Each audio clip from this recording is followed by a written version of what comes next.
expand emotional support entities, including CAPS, pet graphics, and others.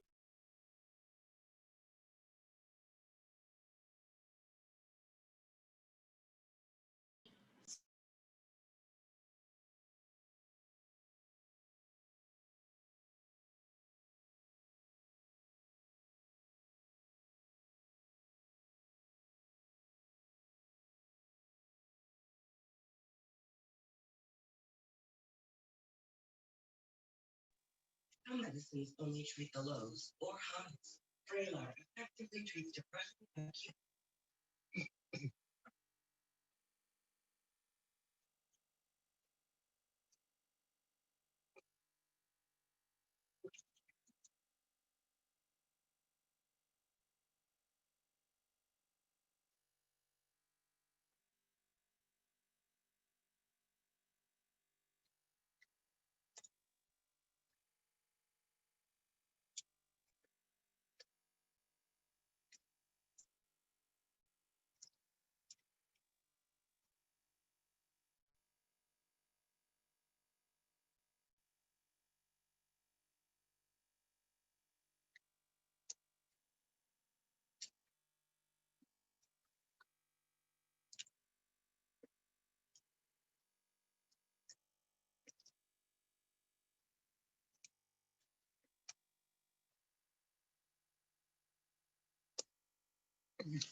Hi, everyone.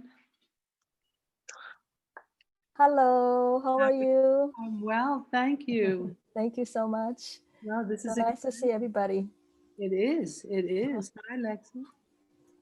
And where's our other? Where's the opposition?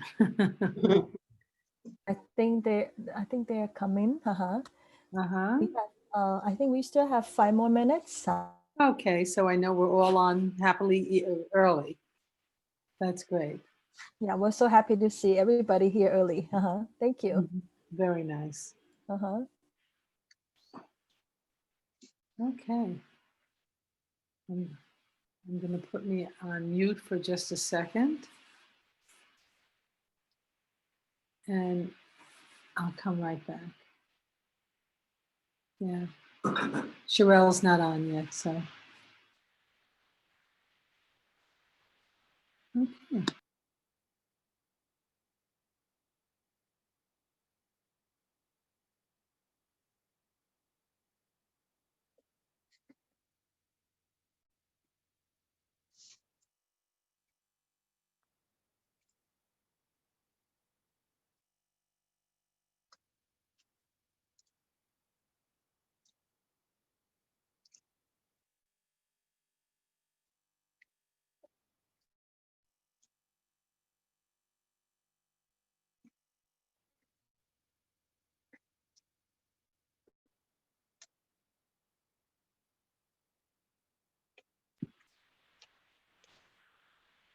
Laszlo is not on yet.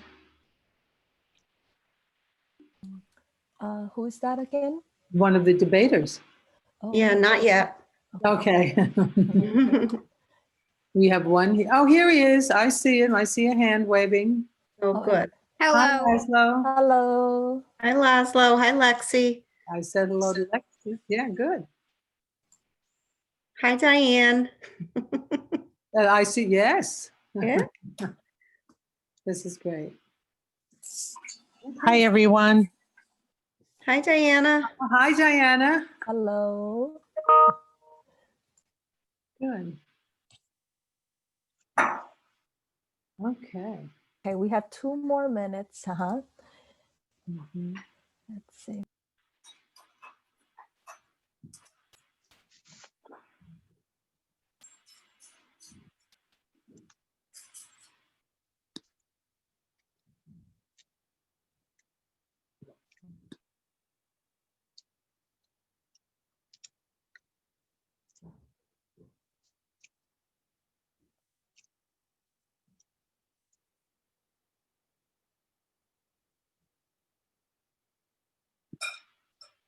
Okay. Well, I guess we're going to wait for Sherelle to come, aren't we? I think she might come later. Yeah. So I think I'm going to introduce. I'm going to introduce the program, and later I'm going to turn the time to Alex Knob.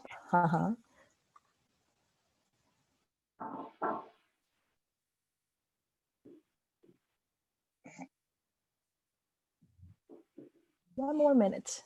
Okay.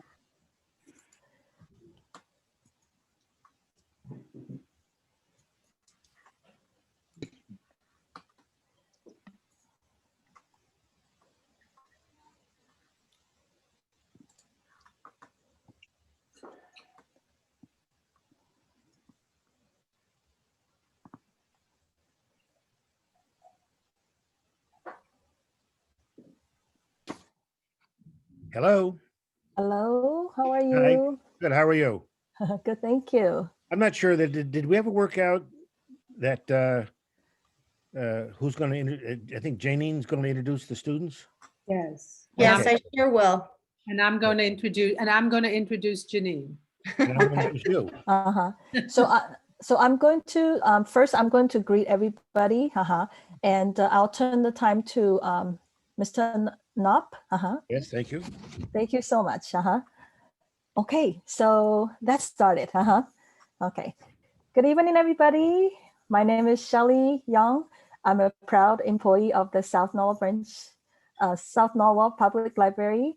On behalf of our interim director, Sherelle Harris, I'm very happy to introduce NPL debates, and even more excited to introduce Alex Knopp, who will introduce the program. Mr. Knopp is the current chair of our library board, and he's also the former mayor of Norwalk. Who better to know about debates and to introduce this program? Thank you. Well, thank you very much, Shelley, and welcome you. everybody. On behalf of the Norwalk Public Library, I'd like to welcome all of you to this very important debate. Yes, as former mayor, I know about elections, but fortunately, I never had to get approved by the Electoral College. And who would have thought when we were planning these debates that the Electoral College would be front and center in the debate about American democracy going forward. So we're really looking forward to a very enlightening and well-informed debate about the issues, because now that the election is over and we're thinking about democracy and American institutions in the future, the Electoral College will certainly be one of the most important things to be informed about. So we want to thank our two students for participating tonight. And it's my pleasure now to introduce Sandra Case. Great. Thank you. I'm sorry? I said thank you so much. And I'm just going to say a brief word that Sandra currently is serving as the interim chief academic officer for the Norwalk Public Schools. And she's been giving support for principals and other administrators in the city. And we're very fortunate to have the involvement and cooperation of the Norwalk Public Schools and the Norwalk Public Library. This was one of the key parts of the library's strategic plan to increase our collaboration with the school system. We're doing that with our learning pods during the pandemic. And this is the kind of program tonight where the library is very fortunate to host debate from the public schools and our two students. So thank you very much. And Sandra, I turn it over to you. Well, thank you so much. And I'm delighted to be here and to tell everybody how proud we are of our students. Fortunately, I have actually two people to introduce tonight. I have the person who's going to introduce the students, but as you indicated, that I have been serving as the interim chief academic officer, and on the call is also, and on our video is also our new chief academic officer, Dinalda Chumney. So welcome, Dinalda.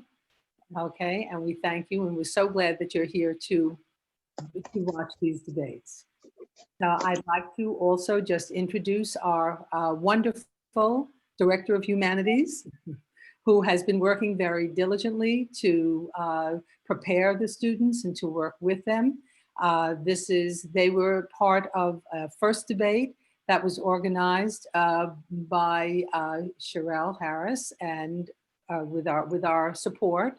And we're just so proud of them. And I'm going to turn this over to Janine at this moment to introduce the students and to tell you a little bit about how the debates will continue. So Janine, thank you. Thank you, Dr. Case. Hello, Ms. Chumney. Thanks for joining us. Welcome.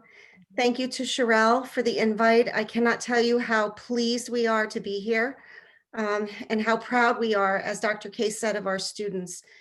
Our students are going to simulate for you a brief debate regarding the Electoral College, as you're aware.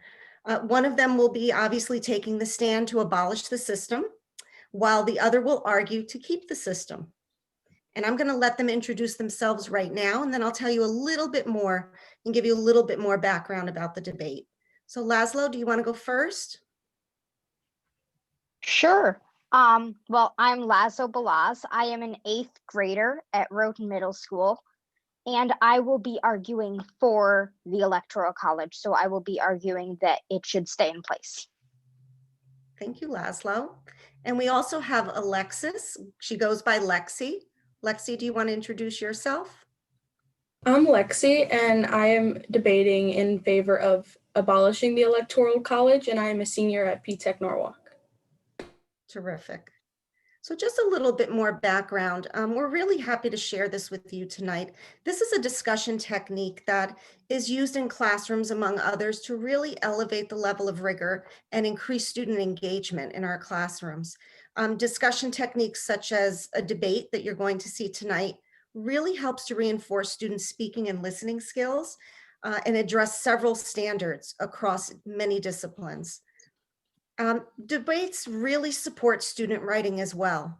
It's really critical that during the stages of the writing process, students are able to build background, they're able to grow ideas, improve their reasoning, evaluate evidence, and that grows their vocabulary.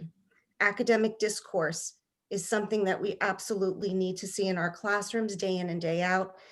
That's how students learn best, they truly do. So we're going to follow a very simple structure where each team member, and we only have one, we have one opposing and one for, they will present their arguments first. They'll have about 2 minutes each to present their arguments, and then they will go ahead and do some rebuttals. And they will also raise questions for one another. So even though we did some rehearsing, there are just some things that may pop up tonight because the election has already taken place.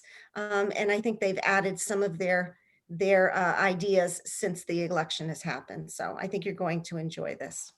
Okay, so I will be the moderator, and we are arguing, should the Electoral College be abolished? So Lexi, would you like to start as the affirmative team member and present your initial argument? I would love to, thank you. I would first like to thank everyone for joining this Zoom tonight, whether you're here or on Facebook. And here's my argument. So the Electoral College is a system that is formed of a bunch of different voters that are assigned to each state, and each number of voters that each state gets is determined by the amount of representatives they have in the House of Representatives plus the 2 senators they have. So that means even after the votes are evenly distributed by population, each state still gets 2 more votes. So this means that people in Wyoming, or each vote in Wyoming, equals about 189,000 votes, 1,000 people, but in California, 1 electoral vote represents 680,000. So that means people in Wyoming have almost 4 times the amount of voting power as people in California. So, but if we're in a true democratic system, shouldn't everyone have an equal vote? Shouldn't my vote count as much as someone in Wyoming or California? Why does people in Wyoming, why do their votes get to be worth more than mine coming from the small state of Connecticut? That I do not see as fair. And we've seen it a couple times throughout history where the system failed and the candidate that earned the most votes in the popular vote did not end up winning the election because of the Electoral College. So this is why I think the Electoral College should be abolished. Thank you, Lexi. Laszlo, as the opposing team member, would you present your argument? And you may even raise some questions for Lexi.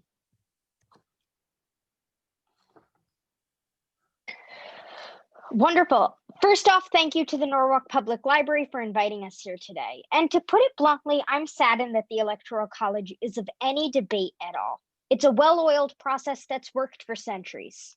Threatening the Electoral College's existence threatens the very glue that binds our nation together.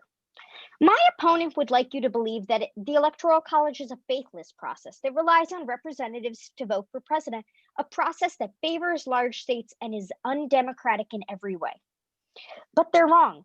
Right now, we have two candidates who are campaigning all across the country, in the plains of Nebraska to the stadiums of Miami, and from Seattle to small towns in Vermont. This is because of the Electoral College, because candidates need as many states' electoral votes as they can to win. But a national platform goes hand in hand with the Electoral College. And the minute that you take away the Electoral College, it's gone. A popular vote system relies on the big cities, New York City and Los Angeles, and in doing so, disregards everyone not living in megacities, creating a system where the minority is silenced. How could you protect small states from the tyranny of the majority? My opponents also say that the popular vote is the only way that one person equals one vote. But the Electoral College guarantees one vote per person, just like the popular vote, except that they're totaled at a state level. If you're a Democrat in Connecticut, why should your vote be totaled with a Republican in Alabama? I ask you, how can you argue a popular vote system when the Electoral College still works? Thank you so much, Laszlo. Lexi, would you like to present further argument? I would love and to. maybe some more information and answer any questions that have been raised? I would love to. Throughout all of the elections in the past, the Electoral College has failed 5% of the time. Would you want a system deciding your president that fails 5% of the time? This could be anywhere from the elevator you're on. Would you want that elevator to fail 5% of the time? I don't think so. I don't think that would work. And yes, my vote should equal the Republican candidate, the Republicans' vote in Nebraska, because we're both American citizens. One vote shouldn't equal more than the other. We're both people in the same country. Why should one vote matter more than the other? Did you know that it's possible to win the presidency with only 21% of the popular vote? If you go down the list of states and you win by one vote in just each one of these states, you will win 51% of the electoral votes, but only have 21% of the popular vote. And these states include Wyoming, DC, North Carolina, Vermont, Alaska, South Dakota, Delaware, Montana, Rhode Island, New Hampshire, Maine, Hawaii, Idaho, Nebraska, and it's just a long list of states, very long, and I wouldn't want to waste time listing all of them. But if you earn just one vote more than each one of these states, that means you still win the presidency, but you only got 21% of the popular vote, and this is still with only 2 candidates running, let alone third party or fourth party candidates that would take up some of the votes. But if the electoral college system is meant to represent the smaller states, then they don't. It doesn't represent them now. 57% of the candidates' attention and money was spent in 4 states, which was Pennsylvania, North Carolina,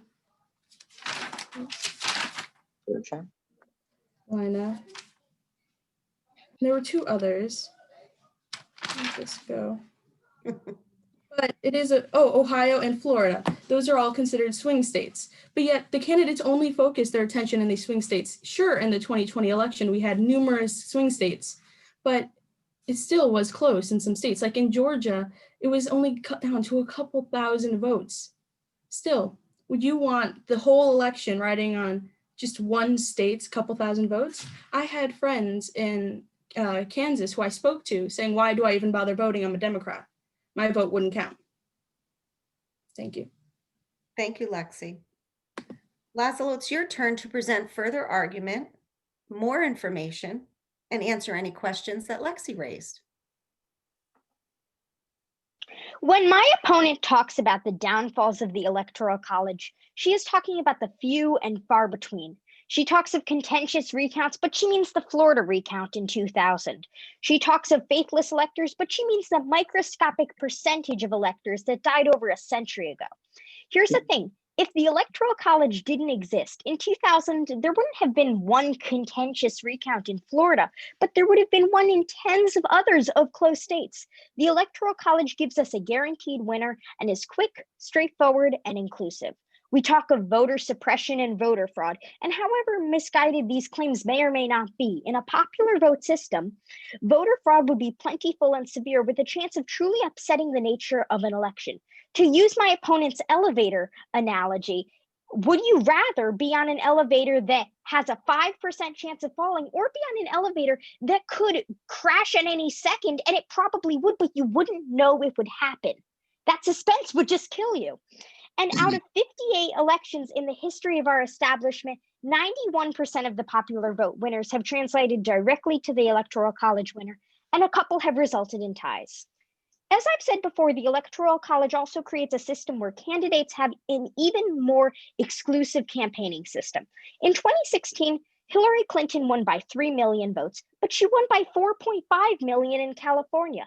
This means that if there wasn't an Electoral College, she could have just campaigned in really just California and won, and she wouldn't even need to, given its recent voting history and it being a Democratic stronghold. Regardless of party, shouldn't people be given a fair chance? We've once again witnessed our country's democracy in action, and saw the American people's choice in president translate directly to the state's choice in president or the Electoral College vote. We just saw several recounts in Wisconsin, Georgia, and Michigan, but if the Electoral College was abolished, we wouldn't even be halfway through a close nationwide recount. In fact, the process is even more localized now, since not only are you voting for your state representative, but they are voting for an elector who will vote for president. The process is simpler and easier than ever, and we have 230 years of evidence to back that up. Thank you. Thank you, Laszlo. Well, as you know, Laszlo, we're going to stay with your team right now, and you're going to begin your rebuttal.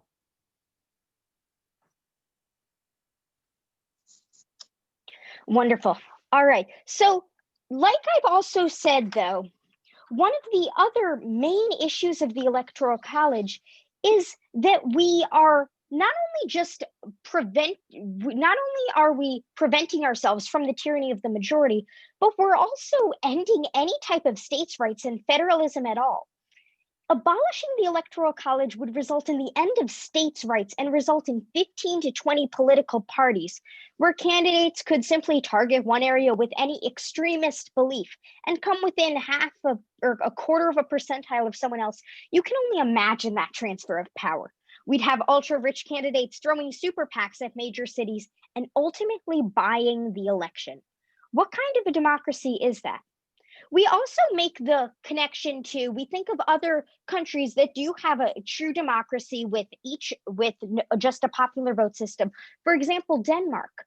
But the country of the United States is such a large, mixed, and diverse country that we do worry about that kind of exclusive campaigning. We do worry about losing the national platform when Denmark is the size of Rhode Island.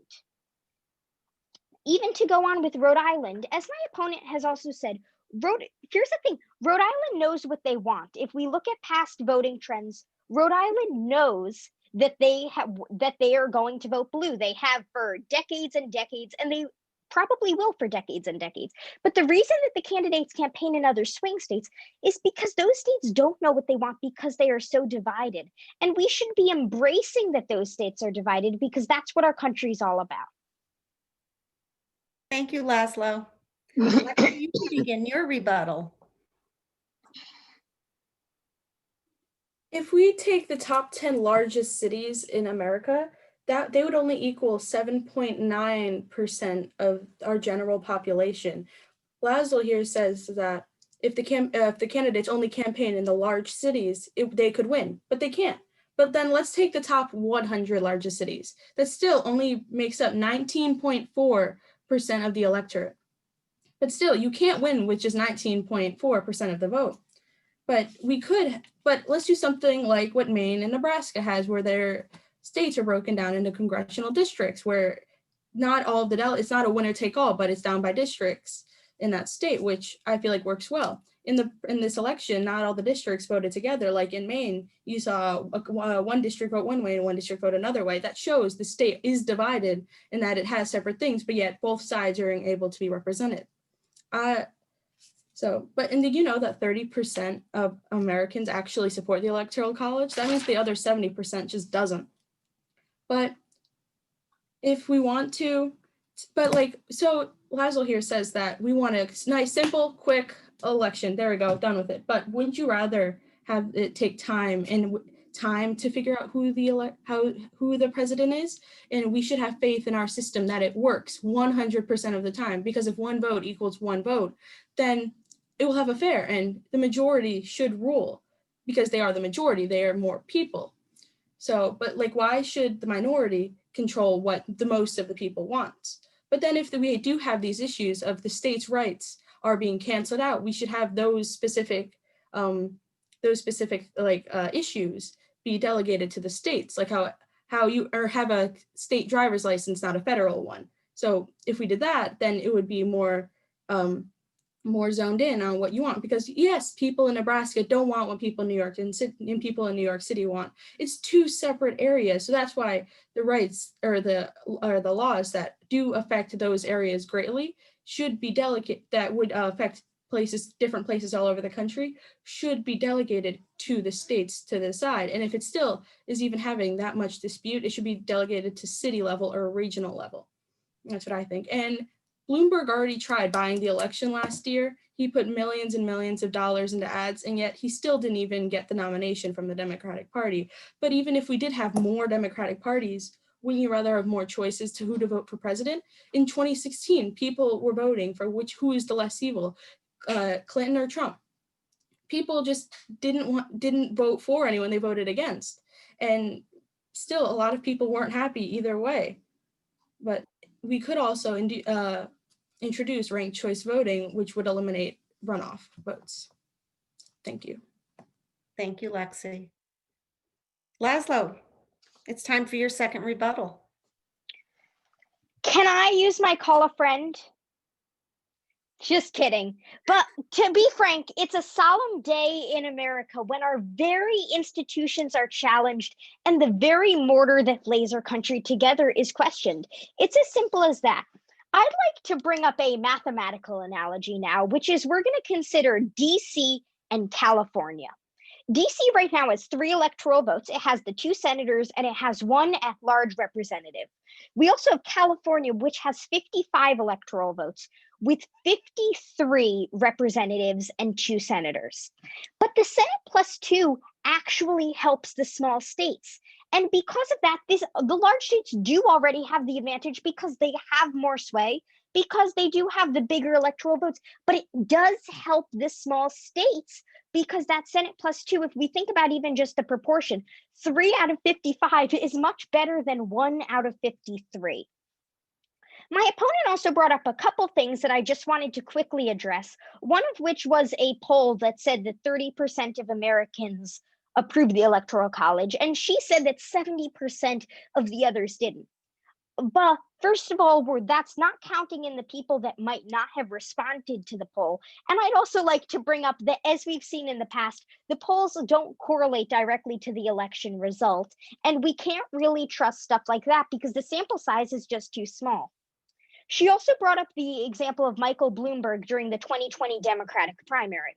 He did throw cash at the election. He spent over $400 million, but it was still an electoral college. It might have been a little different because it's the primaries and there's more delegates and it's done by the state congresses and whatever. But where we are now, you can really throw money, but it doesn't matter. That's the beauty of the Electoral College. But in a popular vote, you could throw all that cash and it would just help because you look at how much better Bloomberg did than someone who didn't have as much spending money, say someone like Pete Buttigieg. And you can even just see that direct correlation. So if you think about having a purely popular vote system, that would just be a mess. So, and like I've said, it would also result in the end of federalism, which is something that's continued for centuries. And it really does work, regardless of the extent that it should reach, it still works. And what this would really do is just it would lose minority rights and it would just increase regional factions because we have groups banding together. We'd have, say, the Northeast, which is historically a very democratic area, banding together, and we might end up in a situation like the Hartford Convention in the early 19th century, which we don't want because we love and we embrace, like I've said, that the United States is such a mixed country. So losing the Electoral College would really just increase regional factions, lose minority rights, and we lose the two-party system. With so many people running, you can imagine if you had 4 different people on a ticket and you had one person who got 19.75%, another person who got 19.25%, maybe someone else who got 21%, and someone else who got 19%, or something like that. Can you imagine how contested the results would be? There would be recounts everywhere. People would be saying stuff on Twitter. It would just be out of hand. So what we're just trying to do is prevent that. And the Electoral College may not be a fail-proof system, but it is certainly more fail-proof than any type of popular vote system would be. Thank you. Thank you so much, Laszlo. Lexi, you're going to end the debate with your second rebuttal. So each year, the metropolitan areas are growing more and more and more, which will only dispute or will only greater impact the amount of votes that each state gets, which means that sure, California might gain a bit more people, but still they'll only have the same electoral votes unless they reach that threshold to add another representative to the House. Therefore, it would put the disparity up more. And yes, this system was created a long time ago. It was created by founding fathers, and people are like, oh, the founding fathers wanted an electoral system. They wanted this.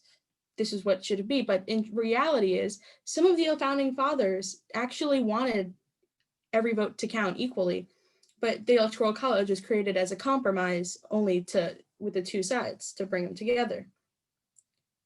But still, like, aren't we in political turmoil now? There's still so far extreme sides, and yet we're only going to get candidates from each side. But what about the Green Party? They should have a candidate if they can gain that support. But that's why if we have more than a two-party system, people would feel more inclined to support another candidate than just to throw, oh, am I going left or am I going right? What about the middle? There's nowhere in the middle. And you brought up Mayor Pete Buttigieg, but reality, if the system didn't benefit him, as we saw, because like you said, Bloomberg. But yet he's still outrightly and already talks out about abolishing the Electoral College. He's actually one of the first people who introduced the idea to me that the Electoral College should be abolished. I looked up to him in that sense. But like even now, we only see the people that benefit from the Electoral College. Like it's mainly people who support the Electoral College are Republican, and that it benefits them because they have smaller states. So this is why I think we should abolish the Electoral College. It is a not fair system. One vote doesn't equal one. That is undemocratic. Thank you. Thank you both. Thank you, Lexi. Thank you, Laszlo. So we're going to talk a little bit. I will ask to see if any of you have any questions for our debaters or for Dr. Case or me. But as you can see, this type of academic discourse really does help you to organize your thoughts. It's kind of like getting ready for an essay. And believe it or not, when you express your point of view and you think about others' perspectives, you have to use a different part of your brain to do that, to think about how someone else is going to respond. And it does produce better work. So it's so nice to have these kinds of conversations with others in our classrooms. And it's sort of like a dance, a debate, right? When you think about it, background knowledge is so important, and having a mutual discussion like this really helps to produce better work. So I don't know if our candidates want to say anything or if anybody has any questions. Why don't we start with questions for any of the debaters or for Dr. Case or me? Well, I was thinking perhaps Laszlo and Lexi could talk a little bit about what they had to do in order to prepare for the debate. Would you Yeah. like, Lexi, go ahead. I would love to answer this question. So Mhm. what I did is I ended up looking up what are the pros and cons of the Electoral College. That was just the first thing I did. I read articles that support both sides and gathered the information and prepared what the other side would say. Then I took to YouTube to get more of a visual representation of it, sometimes including maps. And again, I watched both videos on both sides and a bit of the history about the Electoral College. As I did this, I took notes and I have them in my own version of a system in how my notes are set up. Excellent. Were you able to anticipate questions that Laszlo might have? It definitely helps that we had a debate previous to this, so I kind of knew what to expect.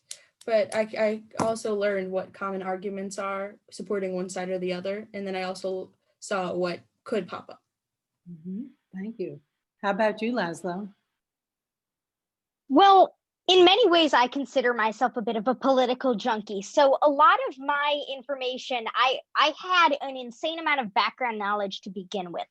Unfortunately, most of that information was against the Electoral College, which made it a little tricky. But the nice thing about that was that I was really able to anticipate what Lexi was going to say because I had been doing so much. So really the challenge was to find a case for the Electoral College, which in these days it's a little harder to find. I watched an excellent documentary on Amazon Prime I would highly recommend called Safeguard, an Electoral College Story. That gave me a lot of that helped me really to structure my argument. I also read a couple of case studies. I found some videos. Overall, I was searching for an overall opinion because it's so hard nowadays just to find one person's opinion if they're going to write it in some sort of op-ed that you'll find on some sort of blog somewhere. But nowadays, what's really hard to find is a collective and really educated opinion. So that's what I was looking to find. And were you able to anticipate some of Lexi's arguments? Yeah, definitely. Like Lexi said, it was really helpful to have that first debate. We also did do with Miss Goss, we did some sessions where we kind of, especially in the beginning, we were just talking about kind of some main points for either side. That was also really helpful. So overall, yeah, I was really able to anticipate this, and this has been a wonderful experience. Oh, that's great. Does anyone else have any questions? Yes, Mr. Mal. Yes, I'm curious, did the students relate to the real-time debate in the last couple of weeks about the outcome of this election and the role of the Electoral College? Excellent question. I can. You want to try to answer that? Sure. Yeah, so I definitely did relate to what was going on. I was one of the main, what's right now happening, as we're all seeing, is that all of these institutions are being challenged. And it's not just the Electoral College, it's the entire voting process. And this entire system is being questioned. And whether it's being rightfully questioned or whether it's being wrongfully questioned, it's being questioned. And because of that, that's where we see how essential it is to keep these in place. Because if we look at the past decade or so, when we really started to see this big two-party split, we've started to see all of these institutions being questioned. We can really see what it has done to our country since then. So if we think about what would happen to the Electoral College if it was gone, it wouldn't, I can hardly imagine. So yeah, to answer your question, I really could relate to what was going on. It was very helpful to have a real world implication of this, to be able to look at my research and look at my notes and see what could be added. It was really nice to be in, like, this is I'm just getting into politics. Like I've loved it. I want to study it next year in school. So it was good to finally start doing research and learning about our political system.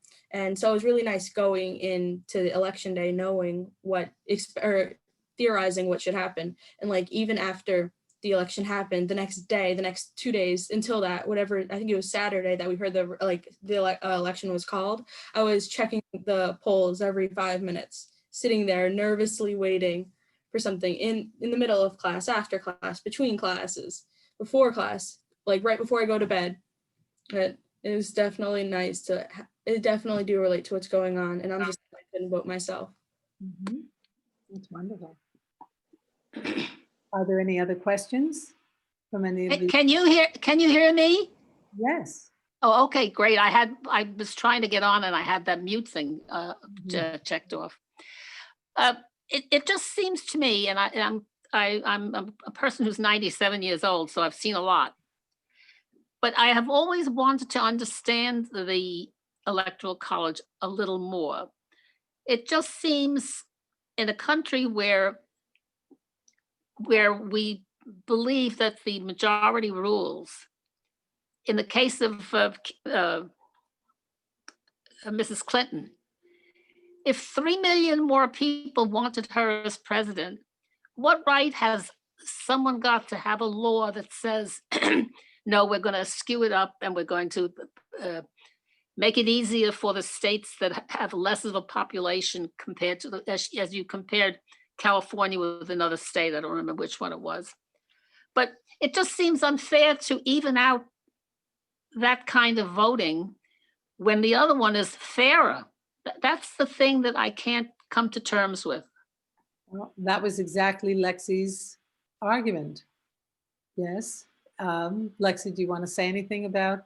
I was just gonna say I was totally agree with what you were just saying, that it should be fair. It should be the majority of people want it, and then any of these issues should be delegated to the states. Mm-hmm. And Laszlo, Yes. do you have anything to say about that? I imagine. Yeah. I will concede that you have great points. I will concede that this is a real debate topic. If there weren't good points on both sides, then it wouldn't be a debate topic. But to me, the system's not being challenged. And if we're using 2016 as an actual example, it wasn't challenged.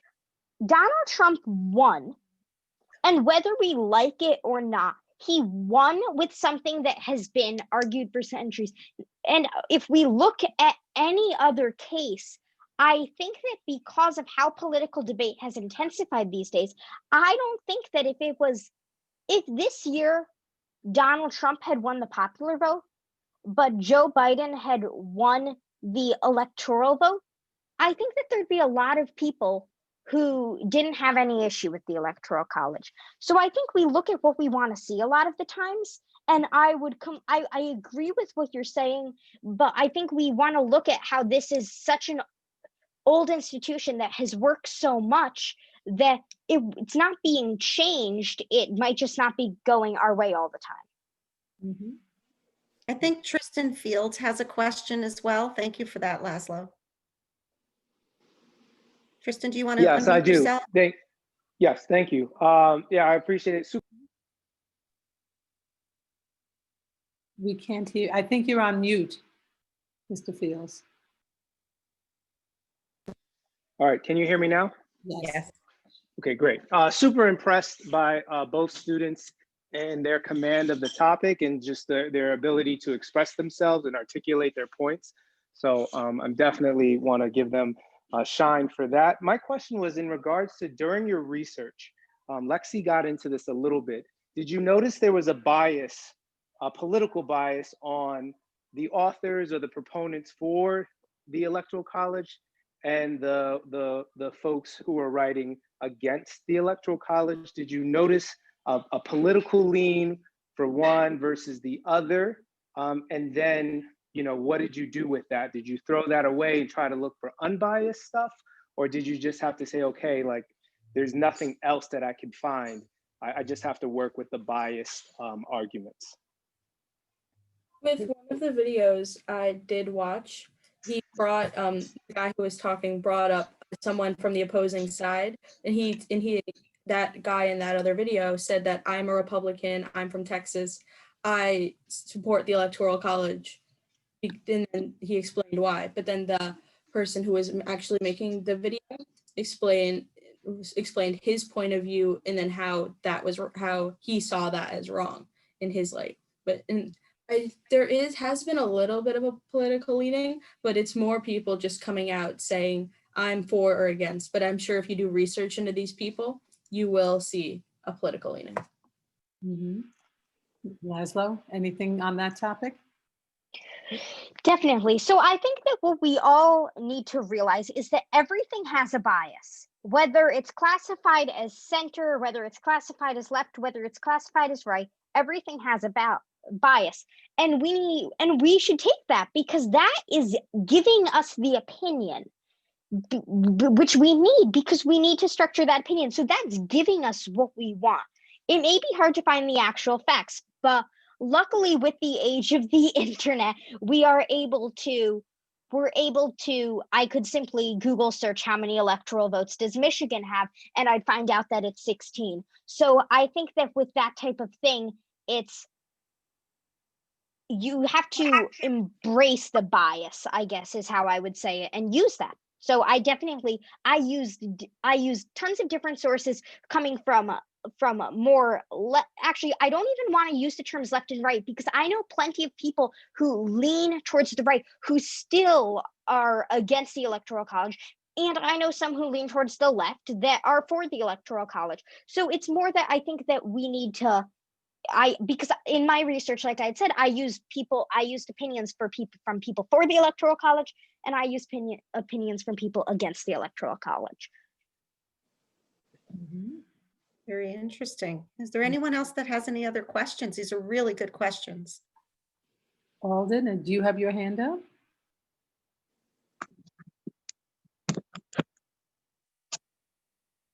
If no one has a question, I have a question. Okay. So Laszlo, first of all, thank you both. You guys were phenomenal. And the little taste that I got a month ago, oh my gosh, I wanted all of Norwalk to see you. So my question is, you both have your strong opinions. Do you have, is there something that your opponent said that you truly respect and that you might consider in changing your mind? Is there one point? I definitely respect what my opponent said. Like, why debate if I don't respect what the other person says? Like, I've done a lot of research on the subject and I formed my opinion. And unless there's something drastic that comes out to change my mind, I don't believe I do. But I really like how Laszlo was saying that the system has worked and that like it does work most of the time, and that it would be the only thing for me. Mhm. So let's see, just to that point, is there one thing that might give you pause, even though you have your strong opinion? Is there one point that your opponent made that might give you pause and might make you think again? I don't really believe so. Like, through my eyes, I had something in my notes that could counter each point, but that's just through my eyes. Like other people might see it differently. Okay. Thank you. We have strong opinions. Mhm. How about you, Laszlo?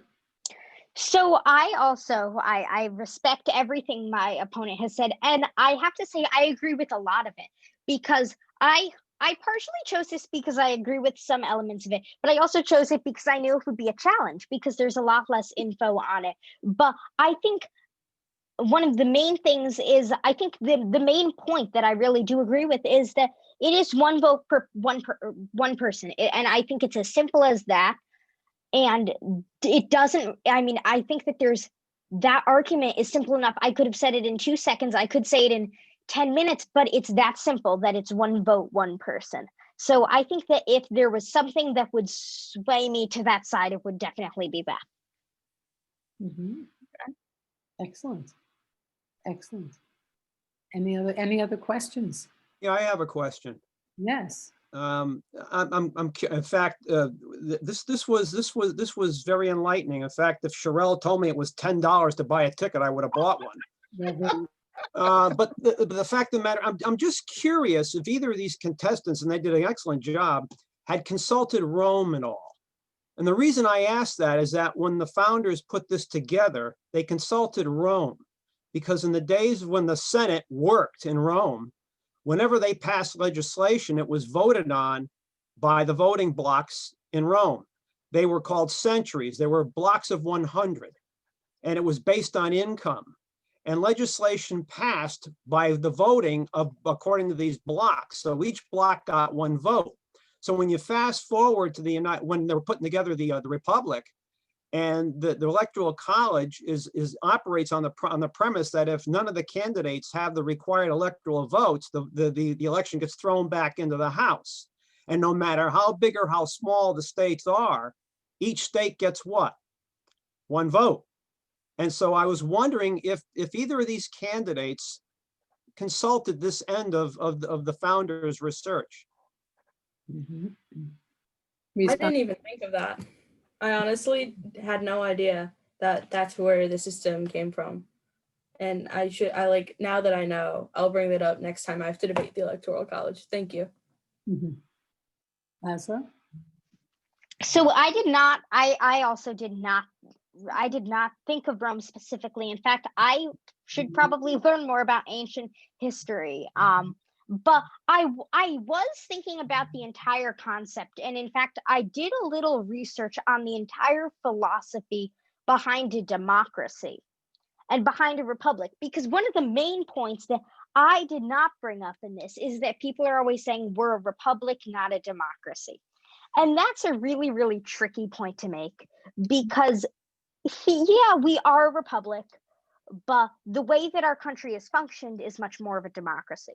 But what I was looking at, and although it mentioned Rome, I was not explicitly looking for Rome, but I was looking philosophically at what that kind of one vote, one person democracy entails, and how that's been built upon, and how it even connects to philosophical ideas, whether they're Aristotle or Plato. I have one more question for both of you. Did you get into how the founders, many of them didn't trust the common man, which is why you have the system in the first place? In fact, at one point, there were debates on getting rid of the Electoral College, but they saw what happened in 1792, 93, 94, 95 in the French Revolution, and they said, no, common man can't be trusted. Did you get into that at all?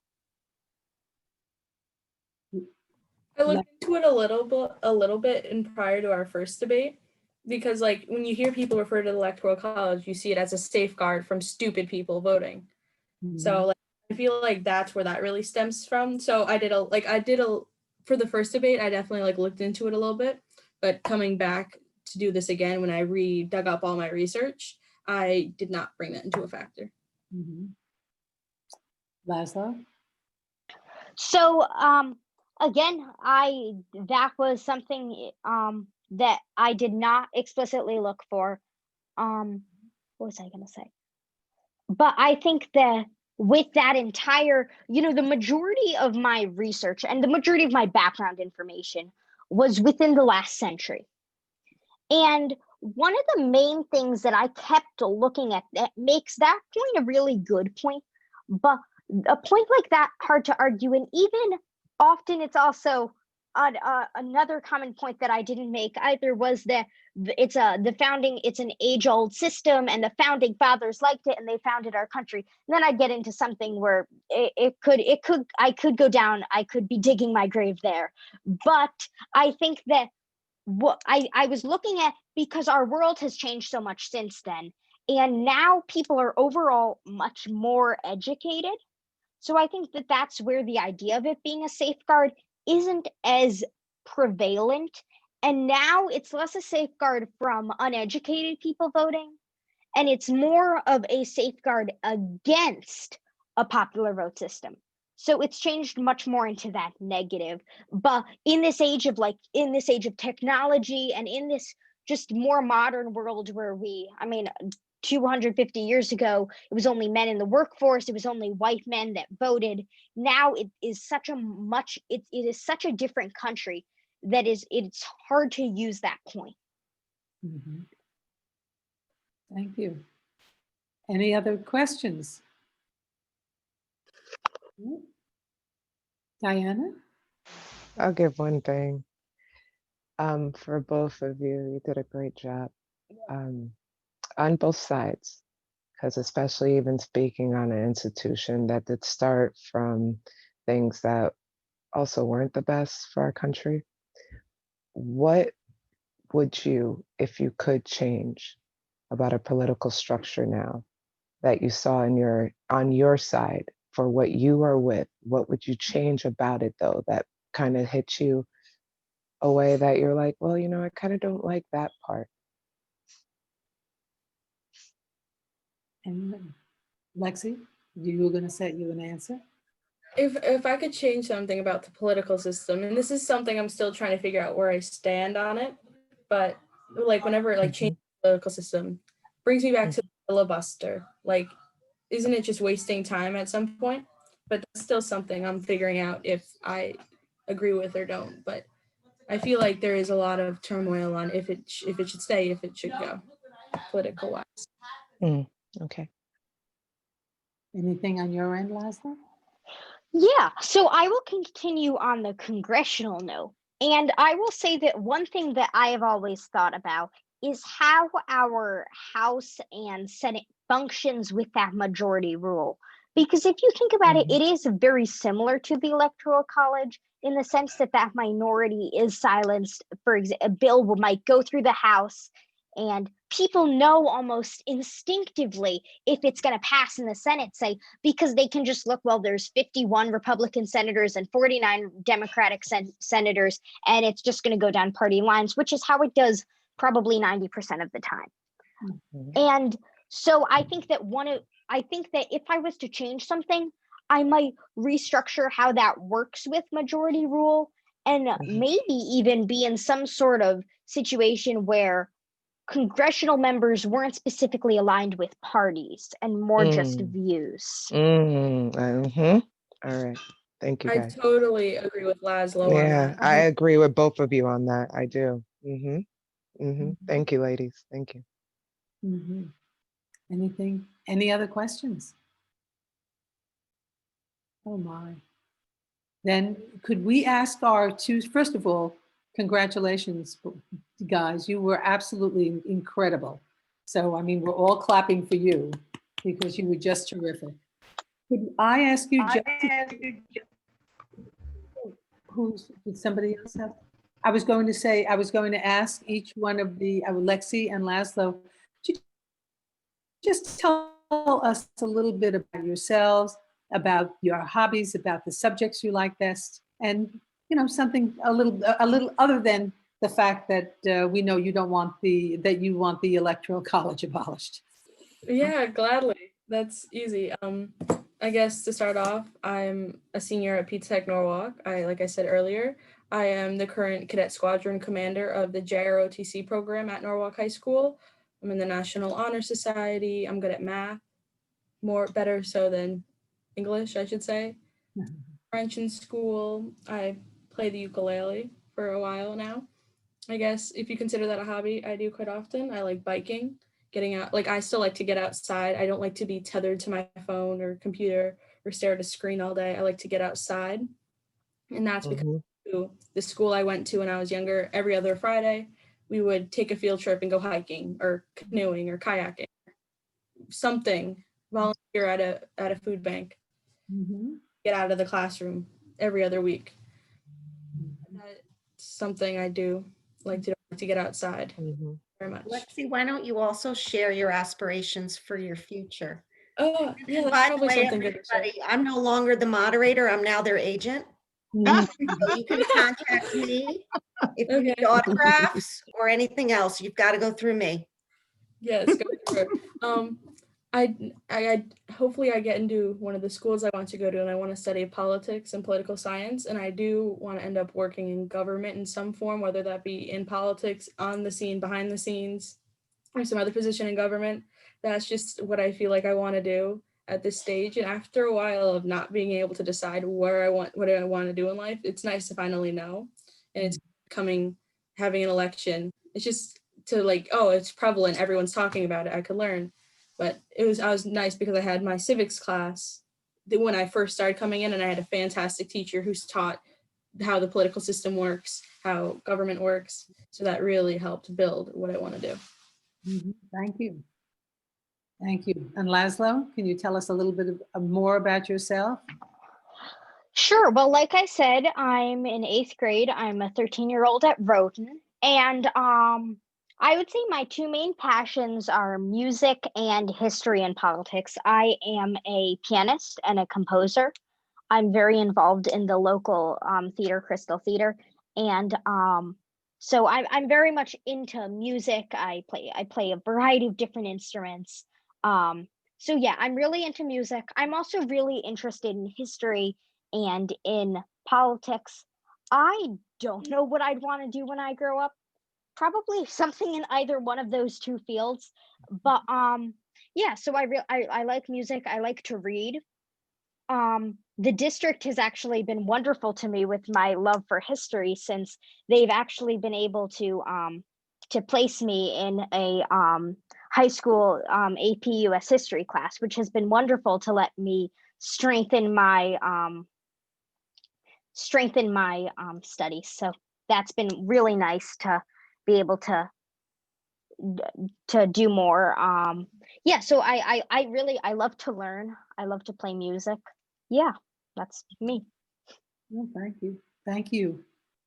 Well, Sherelle, maybe next time we'll hold a concert. Yeah. Right? The piano and the Yep, ukulele. I And guess the I'll have to go NPL. through you, right? We'll have to sign the contract through Janine. That's Can right. I ask the ladies one more question? Sure. So it's a lady and a So gentleman. if, Yeah. oh, I'm sorry. So I apologize. So let me ask you both. What would you think would be the most helpful way of getting youth more engaged in their local governance? And not only youth, but there's adults in our area that don't even understand their district, let alone a policy, right? So how, being your age, in enlightening us and getting our kids more involved, what would you think would get the person that's just not, maybe just not so, but so passionate, but should have but has a voice or has said something? Like, what should we do to get our kids more involved? How do we get kids like you to get in front of kids to have them more involved? What would you think on that? Good question, Diane. For me, like whenever I Thank you. think like how to get more involved, like I got lucky, I should say. I find the political system fascinating when how it works and how it doesn't in some cases. But like I got lucky even getting into this debate. One of my new teachers emailed me, I heard you like politics, email this teacher to get who can get you in contact with another person to get into the debate. So I had to jump through a bunch of hoops per se. So just a more easy way to get involved, I'd say, rather than having to go through all these different people, but also making the issues prevalent and how they could affect people. And like, oh, you hear about the laws getting voted on, but you don't know what they do. So just a little bit more education going towards the political system and the government system. Because now that I'm doing all this research on my own, there's like, I'm trying to figure out how the Senate actually functions. Like, how do they talk? How do they decide what to talk about? Who brings up a bill? How does that happen? That's the thing I'm trying to figure out. And I wish I had more education on, but I already took my civics class. Right. Okay. And for me, I think that one of the, as people often say, one of the best things to do is just to be educated on the topic. So if you're not already interested in what's happening, I'd suggest something like making a free account on the New York Times and getting the breaking news emails straight to your email. And you might get, I don't know, one a day, one every other day even, but it'll let you know what's happening, because often we leave the news on. Often that becomes just more local news and we don't get a more clear story. So I think it's making sure, especially now with social media, it makes it really hard to know what the truth is. And that's why I think just making sure that even if it's just going to some sort of news source every day and just looking at that top sentence, looking at that headline, it really just helps to understand it. And then you can go further, you can start reading books, you can take government, you can watch government videos on Khan Academy, you can start to really get involved. But I think it starts with just that simple step of knowing what's going on. And from there, who knows, you know, I've been looking for ways to get involved locally. There's organizations locally, whether it's through schools, whether it's through religious groups, whether it's through whatever. And I think that just looking to see what's out there is an awesome first step. And you just brought up something for both of you, just as a local governance. What can local governance then do to be more involved? Because I think that's one thing that we do overlook is what's happening locally. So being here, what should we do for you guys to get that more involved? If you want to address the schools, I'd say go to the schools and spend time in each one, sit in on a class or two, attend when we're all in the auditorium, see how the kids act, who the kids are, rather than just making decisions blindly. I would say to definitely go to the schools, just pick random kids out of the hall and just talk to them outside. It really, and provide opportunities if you want to get kids involved. I appreciate it. Thank you, Lee. Thank you, guys. Thank you, everyone. You both did an amazing job. And Amazing. if you want to say anything to that too, but thank you so much because it puts a lot of where we need to go right up front. Thank you. Thank you. And I'll just briefly add to that. And, you know, I like Alexis said with going to schools, I think that another part of it is politicians often think that, and just local officials often think that the best way to connect with kids is to just be seen, but maybe not heard, or to tell them, I don't know, what it's the daily life of being a city councilor. But I think that we often underestimate that kids may want to know what you're actually doing. I think even at the schools, what's important is for even teachers to be asking, what do you think we can improve on? What do you want to see? Because like I've said before, it's that first step. It's seeing what can you do to just get it out there. And from there, you'll go far. Thank you. Thank you. It's so important that from when they're in pre-K and kindergarten, that we as educators help to teach our students that their voice matters and their voice is heard. And we create these opportunities for them to really work on authentic tasks, things that are relevant, things that really mean something and can be applied to their lives. And we start that at a very, very early age. In fact, to get ready for our opinion unit in writing, our kindergartners have to debate. We spend 5 minutes, you can spend 5 minutes a day with kindergartners debating real life issues. I mean, it's the cutest thing to see, but they learn. And if you can say it, you can write it. And so I think those authentic opportunities also really help our students so that they grow up to be like Laszlo and Lexi, knowing that their voice matters and their voice can actually make a difference in this world. So thank you. It's been a pleasure. If it's okay, Sherelle, I'd like to really thank, on behalf of our superintendent, Dr. Estrella, I'd like to really thank Laszlo and Alexis for their wonderful, wonderful participation tonight. And thank you, Janine, for all the work that you did. And we thank our Sherelle Harris for making this all possible. Thank you so much. Well, I'd like to thank all of you for making this happen as well. I've been wanting to have this happen and you guys made it happen. The work that you put into the school, this demonstrates, you know, the strength of the school. So I applaud you, Janine. You did a phenomenal job, just a phenomenal job. And Dr. Case, your support has been great. I thought I saw Dr. Estrella. I'm here. Hi. I didn't know if you wanted to say a few words. Yes, please. Oh, I just want to echo what everybody has said. Thank you to you, Sherelle, for putting this together and allowing our scholars to highlight the learning experiences that they're having in NPS. And a special kudos to the team for putting this together in the midst of everything else, as you can imagine, that we're dealing with on a daily basis to ensure that our kids are learning and getting what they need as we continue to transition through this pandemic. So thank you so much for being an awesome board member and for working with the team to make this happen. And thank you for being so visible, being a visible superintendent. So thank you. Oh, thank you for having me. And for the scholars, you guys were phenomenal. Yes. I couldn't stop smiling on the other side. So I'm looking forward to having in-person conversations soon with all of you. Yay. Thank I you. want to also thank our board chair, Mr. Knopp, for being with us. I know he has lots of things to do. He's involved in so many different things, but he took the time to come in and, introduce the program. And thank you. I think it was Janine or Dr. Case. Mr. Knopp wanted to know more about the children.